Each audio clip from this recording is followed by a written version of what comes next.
ಯಾರು ಕಾರಣ ಅಂತ ಹೇಳಿದ್ರೆ ಅದು ಮಕ್ಕಳೇ ಆಗಿರ್ತಾರಂತೆ.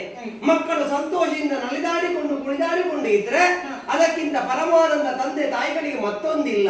ಈ ಬ್ರಹ್ಮನ ಸಂತೋಷಕ್ಕೆ ಯಾರು ಕಾರಣ ಅಂತ ಹೇಳಿದ್ರೆ ಯಜ್ಞದಿಂದ ಉದ್ಭವಿಸಿರುವ ಶಾರದೆಯೇ ಕಾರಣರಾಗಿರ್ತಾಳೆ. ಅಂತದ್ರಲ್ಲಿ ಮೊದಲು ನೋಡಿದ್ರೆ ಬಾಡಿ ಹೋಗಿದೆ.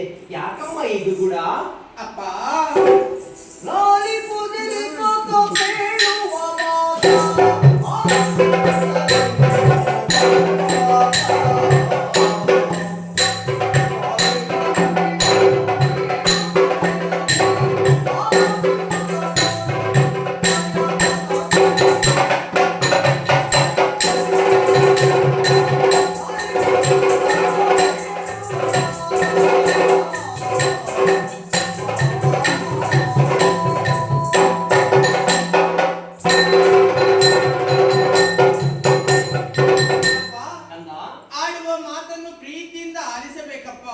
ಭೂಲೋಕದತ್ತ ಸಾಗಿದಂತಹ ಸಂದರ್ಭ ದೃಷ್ಟಿಗೆ ಕಾಡಿದ್ದು ವಯಸ್ಸಿಗೆ ಬಂದವರು ಉದ್ಯೋಗ ಮಾಡುವುದನ್ನು, ಹುಟ್ಟಿದಂತ ವ್ಯಕ್ತಿಗೆ ಉದ್ಯೋಗ ಎನ್ನುವುದು ಭೂಷಣವಾಗಿರ್ತದೆ.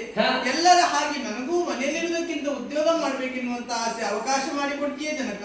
ಮಗಳೇ, ಉದ್ಯೋಗವನ್ನು ಮಾಡಬೇಕು ಎನ್ನುವುದಾಗಿ ಸಂಕಲ್ಪಿಸಿರುವೆ. ನಿನ್ನ ಸಂಕಲ್ಪವನ್ನು ತಡೆಯುವುದು ಈ ಪ್ರಪಂಚದಲ್ಲಿ ಯಾರಿದ್ದಾರೆ ಹೇಳು? ಯಾರೇ ಆಗಲಿ ಒಂದು ಕೆಲಸವನ್ನು ಮಾಡುತ್ತೇನೆ ಎನ್ನುವುದಾಗಿ ಸಂಕಲ್ಪ ಬದ್ಧರಾಗಿ ದೃಢಚಿತ್ತದಿಂದ ಮುಂದುವರಿದರು ಅಂತಾದ್ರೆ ಅವರು ಕೈಗೊಂಡ ಕಾರ್ಯದಲ್ಲಿ ಯಶಸ್ಸನ್ನು ಪಡೆಯುತ್ತಾರೆ. ಹಾಗೆಂದು ನಿನ್ನ ಸಂಕಲ್ಪ ಹೇಗೆ?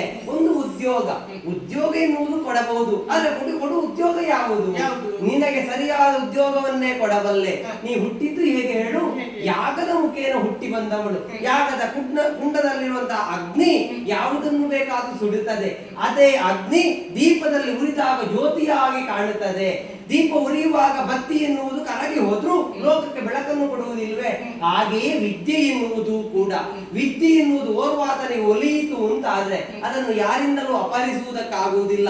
ಸಂಪತ್ತಾದ್ರೆ ಅನೇಕರು ಕೊಂಡು ಹೋದಾರು, ಆದರೆ ವಿದ್ಯೆಯು ಮತ್ತೆ ಮತ್ತೆ ಅಧಿಕವಾಗುವುದೇ ವಿನಃ ಕುಗ್ಗುವುದಕ್ಕಿಲ್ಲ. ಅಂತಹ ವಿದ್ಯೆಯನ್ನು ಧಾರೆ ಎರೆಯುವ ವಿದ್ಯಾಧೀಶ್ವರಿ ನೀನಾಗಬೇಕು. ವಾಗ್ದೇವಿ, ಸರಸ್ವತಿ, ಶಾರದೆ ಎನ್ನುವುದಾಗಿ ನಿನ್ನನ್ನು ಪೂಜಿಸುತ್ತಾ ಬಂದವರಿಗೆ ವಿದ್ಯೆಯನ್ನು ಧಾರೆ ಎರೆಯುವುದರೊಂದಿಗೆ ವಿದ್ಯಾ ಸರಸ್ವತಿಯಾಗಿ